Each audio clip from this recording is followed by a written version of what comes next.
Hello everyone. Today we are going to study about the carbapenems and monobactam. What is the carbapenems? So these are nothing but the beta lactams. Beta lactams come on beta lactams covers penicillin, cephalosporins, carbapenems, and monobactams.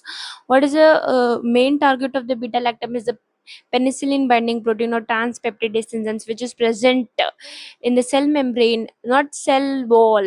In the cell membrane of gram positive and gram negative bacteria. Now but the bacteria is very smart. Other bacteria uses produce enzymes which digest this beta lactam ring, because the only beta lactam name is come is because of this ring to this penicillin, cephalosporins, or carbapenems.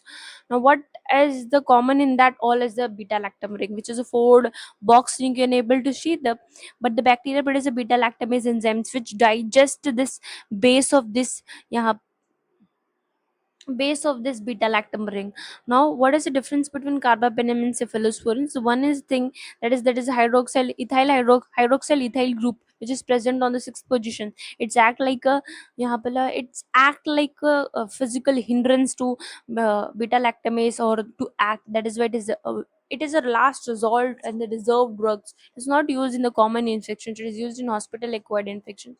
By hospital acquired, in the hospitals various antibiotics, various antiseptics are used. That is why these are the hospital acquired infections: meningococcus, gonococcus, hemophilus influenza. What is the hospital acquired infections? But we use the ceftriaxone is the most common drug, which is a third generation cephalosporins. If it is a resistance, then we're going to use the carbapenem. It is not used. These are the superbugs, that is resistance from every antibiotics. Now what is the imipenem? Imipenems, when the whatever drugs come under is end with the penem, the carbapenems, the imipenems, meropenems. Penems is the word is used for. The what is the problem with this penems is they are, everyone is a neurotoxic and nephrotoxic. Everyone can precipitate the lesions, and but the most toxic is the imipenem. But the imipenem is combined with cilastatin to make it less toxins, because imipenem's metabolism happen in the proximal convoluted tubule. That is why it is a nephrotoxic. Now dihydropeptidase enzyme digest it and make it toxic metabolite that is very harmful to the kidney.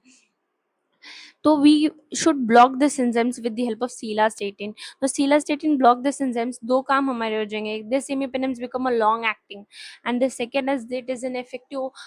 It is a long acting and does not cause a nephrotoxicity. Now the next thing that we are going to talk about this kills a gram negative, gram positive enterobacteria Pseudomonas aeruginosa. Pseudomonas aeruginosa की बातें छोड़ दे, it's become a very resistance, and whenever the patient comes with this having infections, the patient surgeon will become turn into the furious, because it is very devastating infection. Meropenem, fesoperems, doripenems, and etarpenems, these are the drugs that is very simple to understand. Now the thing is that the how this becomes a resistance, there are three mechanisms. First, you can make a carbapenems enzymes, which is also known as a metallo beta lactamase enzyme, or the second is an antibiotic efflux mechanism. Third is a porine channel construction, or the porine channel deficient. It is believed that the pseudomonas does not have a porine channels. That is why the no antibiotics work on it. Now the next drug that we are going to study is about the monobactam. Monobactams. What is a monobactam? Monobactam is simple beta lactam ring. Is there? What is the advantage of this? If the patient is allergic or hypersensitivity reaction with the penicillin, we can use this monobactam because it does not show a similarity to that of an penicillin, cephalosporins. It is a different man, a different person. So our immune system does not attack it, but several reactions will be going to happen also.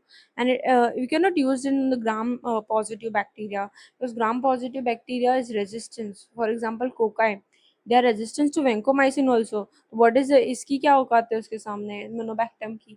So the next thing that I am going to discuss, and I am want to say, if bacteria become a resistance. Now there is one research is going on. Research is not going on, I can say there is one experiment performed.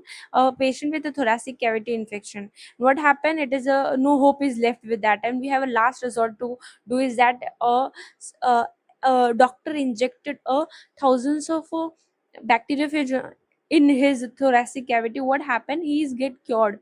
you get cured. But it is not FDA is not approved, still is not in the, but there are lots of research is going in that direction, that the one thing that kill the bacteria is the bacteriophage.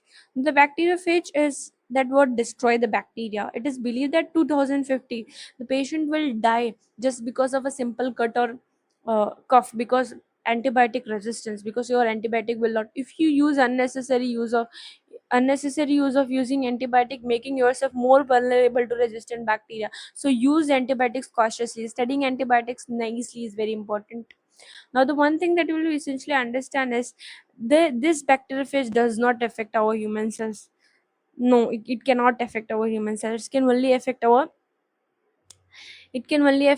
the gram, yeah, but it can only affect the bacteria. So the one advantage is that using bacteriophages is target, like a target weapon against the bacteria. It does not harm all the bacteria. You can target, you can use like a target weapon.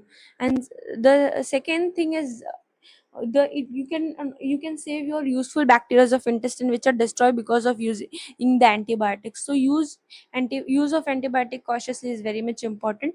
Now this is, I am ending a very small topic but still very important, because it is the reserve drug, advanced drug used in advanced infections. Thank you very much for watching this video.